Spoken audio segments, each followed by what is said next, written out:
Assalamualaikum warahmatullahi wabarakatuh. Apa kabar sobat sekalian? Jumpa lagi di channel Rama teman ini. Kali ini kita akan membahas berita dan masih hangat diperbincangkan, yaitu tentang Gus Nur yang divonis 6 tahun penjara kasus tuduhan ijazah palsu Jokowi ya. Jadi inilah saat ini potret penegakan hukum kita yang terkesan tidak bisa memberikan rasa keadilan ya, hanya mencari kebenaran tentang ijazah presiden ya, divonis dengan vonis yang berat 6 tahun ya, di saat sekarang yang bayangkan ya, di hari kemenangan Idul Fitri harus mendekam di penjara gitu ya. Sedangkan untuk kasus yang benar-benar berat, yaitu yang yaitu korupsi ya, justru terkesan diberikan vonis yang ringan ya. Ini sesuai yang dilansir oleh cnnindonesia.com. Langsung saja kita baca dan kita ulas. Jakarta, CNN Indonesia, terdakwa ujaran kebencian ITE dan penistaan agama Sugi Nur Harja alias Gus Nur divonis 6 tahun penjara karena dinilai terbukti bersalah menyiarkan berita bohong soal ijazah palsu Presiden Jokowi sehingga menimbulkan keonaran. Putusan ini dibacakan di Pengadilan Negeri Solo Selasa. Sidang dipimpin Majelis Hakim Muhammad Yuli Hadi dengan anggota Hadi Sunoto dan Bambang Arianto, menjatuhkan pidana kepada Sugi Nur Harja hukuman penjara selama 6 tahun ya, kata Ketua Majelis Hakim Muhammad Yuli Hadi saat membacakan putusan seperti dikutip Detik Jateng. Hakim menilai Gus Nur terbukti melanggar pasal 14 ayat 1 Undang-Undang RI nomor 1 tahun 1946 tentang peraturan hukum pidana junto pasal 55 ayat 1 KUHP sebagaimana dalam dakwaan perdana primer tentang keonaran. Dalam kasus ini, petugas menyita sejumlah barang bukti seperti satu flash disk berisi video unggahan channel YouTube Gus Nur 13 Official, 2 lembar screenshot postingan video pada akun YouTube Gus Nur 13 Official, 2 unit kursi, kamera, stand mic, dan lainnya. Vonis ini lebih ringan dari tuntutan jaksa penuntut umum JPU yang menuntut Gus Nur 10 tahun penjara. Ini lebih ringan dari tuntutan JPU sebelumnya atas putusan tersebut. Silakan pihak terdakwa dan JPU menentukan langkah selanjutnya, apakah pikir-pikir atau seperti apa, monggo, ujar Yuli Hadi. Mendengar vonis hakim ini, kuasa hukum terdakwa mengajukan keberatan. Mereka menyebut kliennya tak pantas dipenjara dan akan mengajukan banding. Kami dengan putusan tadi, kami pasti dan yakin mengajukan banding, kata koordinator tim advokat Gus Nur Andika Dian Prasetyo. Sementara itu, tim JPU juga belum menerima keputusan hakim itu dan memilih untuk pikir-pikir.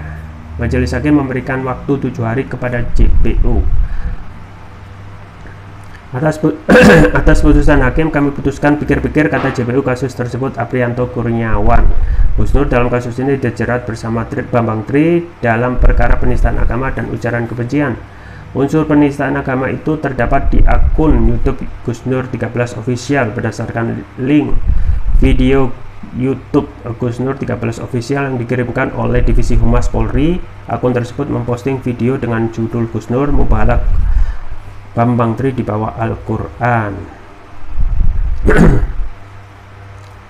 Ya, itu ya sobat sekalian terkait dengan kelanjutan kasus Bambang Tri dan juga Gus Nur, yaitu mubahala yang untuk mempertanyakan atau mencari menyampaikan sumpah ya dalam mubahala tersebut dalam kasus dugaan ijazah palsu Presiden Jokowi ya. Jadi ini yang kita khawatirkan, bahwasanya hak-hak demokrasi untuk mencari ya, menyampaikan ya kritik kebenaran, termasuk dalam hal ini Bambang Tri ya, dikriminalisasi dengan vonis 6 tahun gitu ya, dengan pasal 1 ya yang menjadi trisula ya di rezim ini, ketika seseorang itu menyampaikan ya, kritik, kemudian hal-hal yang bertentangan ya, ataupun bertolak belakang dengan kekuasaan ya, mesti dijerat dengan pasal 1 pasal 14 Undang-Undang nomor 1 tahun 1946 tentang peraturan hukum pidana, yaitu tentang menyampaikan ujaran kebohongan yang menimbulkan keonaran ya. Jadi pertama tentang menyampaikan berita bohong ya. Jadi apa yang disampaikan oleh Gus Nur ya, kita refresh ya. Pada awal-awal Gus Nur Bambang Tri menyampaikan ataupun mencari kebenaran ya, Bambang Tri itu menyampaikan ataupun mencari ya kebenaran itu ya di luar dari proses peradilan gitu ya, melalui medsos ya. Nah kemudian termasuk akhirnya dikriminalisasi ya atas aksinya tersebut. Nah atas usul dari tim hukumnya ya, harusnya dilakukan melalui proses pengadilan ya, untuk mencari kebenaran ya, karena ini legal dan merupakan hak konstitusional dari seorang warga untuk mencari kebenaran. Nah ternyata setelah keluar dari BUI ya, kemudian mencari kebenaran melalui proses pengadilan untuk mencari kebenaran ya, kebenaran ijazah presiden ya, justru malah dikriminalisasi gitu ya.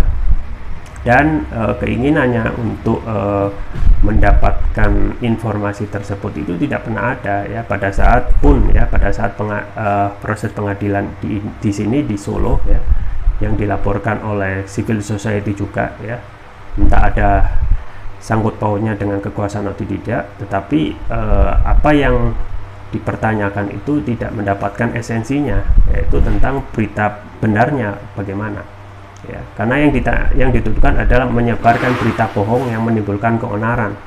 Kalau ada berita bohong berarti harus bisa menyampaikan atau menunjukkan berita benarnya gitu ya.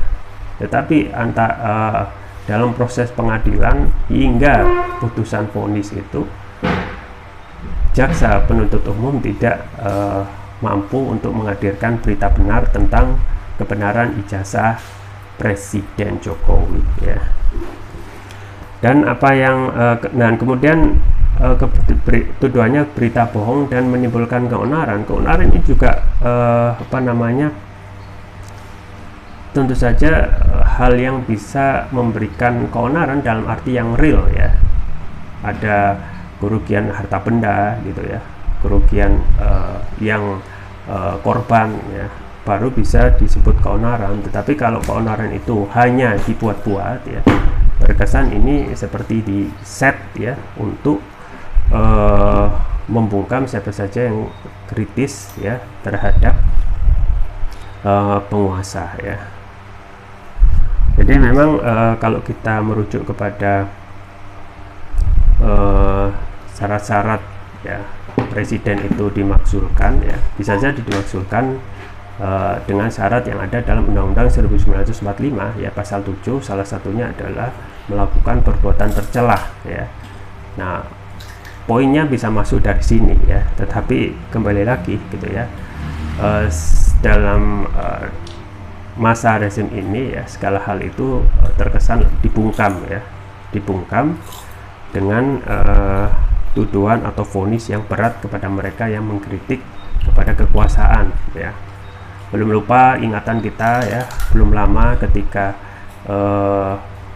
para aktivis juga yang mengkritik kekuasaan ya, kembali lagi sama pengenaan pasalnya adalah pasal 1 ayat 2, pasal 1 dan 2 Undang-Undang nomor 4, pasal 14 dan 15 Undang-Undang nomor 1 tahun 1946 ya, sama tentang ujaran berita bohong yang memunculkan keonaran ya. Itu yang disangkakan kepada aktivis yang juga sama gitu ya, kritik kekuasaan terkait dengan undang-undang Omnibus Law ya. Sagan Anyangola, Anton Permana, kemudian juga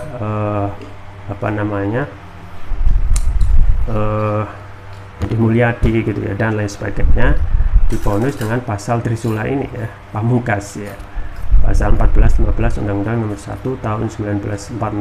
Padahal Undang-Undang 1946 ini ya tidak pernah dipakai untuk di presiden sebelumnya, yaitu Presiden SBY ya, Presiden Megawati ya, bahkan Presiden Soekarno pun ya.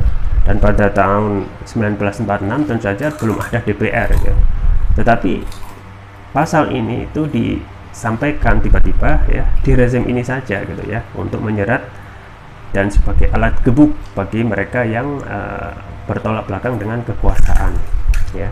Jadi ini adalah gambaran bagaimana ya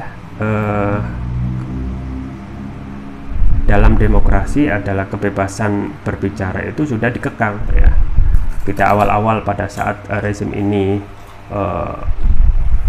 memimpin ya, penangkapan terjadi sering ya, dan itu juga dikeluhkan oleh mantan wakil presiden, termasuk juga Yusuf Kala, yang pernah menyampaikan di media massa bahwasanya tidak pernah ada ketakutan setakut ini ketika orang itu mengkritik ya. Dan banyak juga para tokoh gitu ya yang menyampaikan tentang bagaimana kebebasan berbicara lebih buruk ya perlakuannya di rezim ini ya. Jadi kalau kita melihat perkembangan indeks ya demokrasi kita ya jelas menurun gitu ya.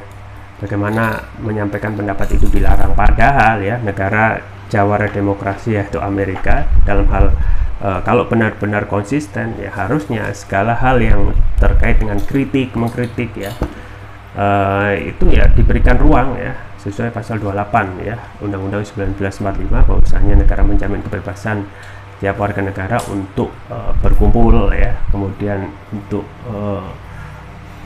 mengeluarkan pikiran dalam lisan dan tulisan ya.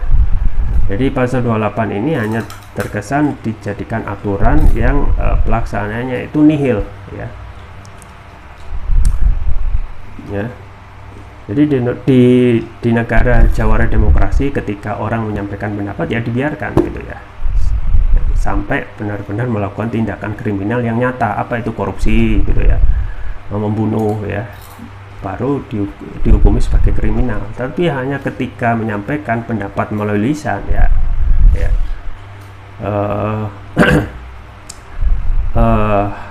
masa iya gitu ya dihukum dengan hukuman yang lebih berat dari korupsi sekarang yang gila-gilaan, terutama pada saat ini rame-rame bongkar ya transaksi janggal 349 triliun ya. Kita tidak jelas siapa yang bertanggung jawab atau siapa ya pejabat yang harusnya ditegakkan hukumnya situ ya, melakukan TPPU ya, dan terkesan hanya rame-rame di TV ya, tetapi hasilnya nggak ada gitu ya. Rame-rame melalui RDPU di DPR, rapat dengar pendapat di DPR, tetapi siapa yang terlibat, siapa yang sudah ditegakkan hukumnya melalui undang-undang TPPU ya, tidak ada hasilnya gitu ya. Padahal mana yang lebih parah antara menyampaikan pendapat dengan korupsi gitu ya.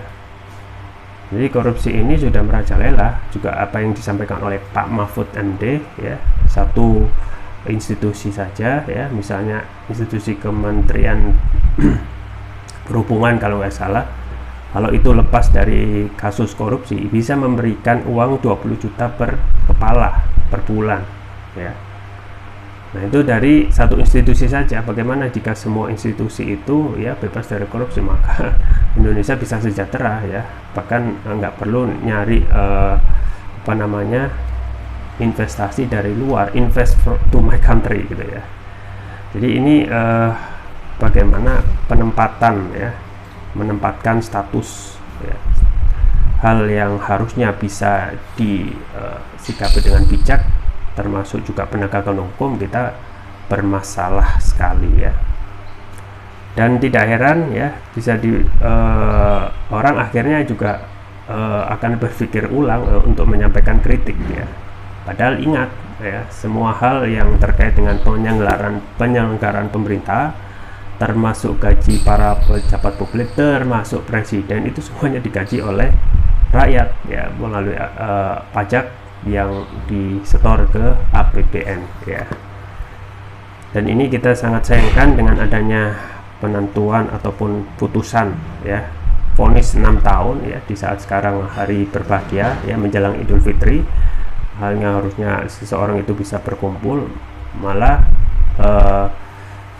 Gus Nur dan juga Bambang Tri harus mendekam di penjara. Nah, itu saja.